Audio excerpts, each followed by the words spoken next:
அடுத்த theory question. A fluid is in streamline flow across a horizontal pipe of a variable area of cross section for which of the following statement is correct? So என்ன சொல்றாங்கன்னா ஒரு horizontal pipe இருக்கு, அதுல fluid வந்து flow ஆயிட்டு இருக்கு.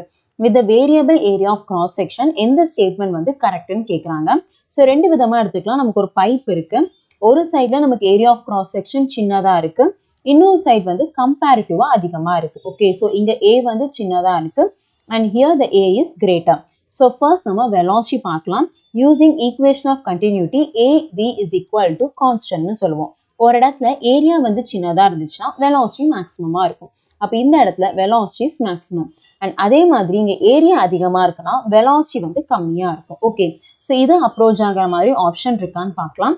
First option, the velocity is maximum at the narrow part அப்படின்றாங்க. So நேரோ இது இங்கே தான், இந்த இடத்துல velocity maximumன்றாங்க, அது கரெக்டாக தான் இருக்கு. நெக்ஸ்ட் பாருங்க, the pressure is maximum at the widest part of the pipe. So pressure வச்சு கேட்டிருக்காங்க இல்லையா, ஸோ அப்போ பெர்னோலிஸ் தியரம் எடுத்துக்கலாம். ஸோ லாஸ்ட் சம்மோட கண்டினியூஷன் தான், that is pressure plus kinetic energy per unit volume is equal to constant அப்படின்றது. Okay, so first நமக்கு widest partல pressure maximumன்றாங்க. First of all, widest partல velocity எப்படி இருக்குன்னு பார்க்கலாம். இதுதான் widest part. இங்க velocity நமக்கு கம்மியா இருக்கு.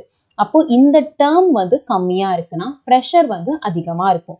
ஏன் இந்த டேர்மே கம்மியாகுதுன்றனா இந்த இடத்துல velocity கம்மி, நமக்கு half rhoன்றது constant. அப்போ இந்த டேர்மே நமக்கு கம்மியா இருக்கும். இந்த டேர்ம் கம்மியா இருந்துச்சுன்னா pressure வந்து அதிகமா இருக்கும். அப்போ இந்த இடத்துல pressure வந்து மேக்ஸிமமா இருக்கு.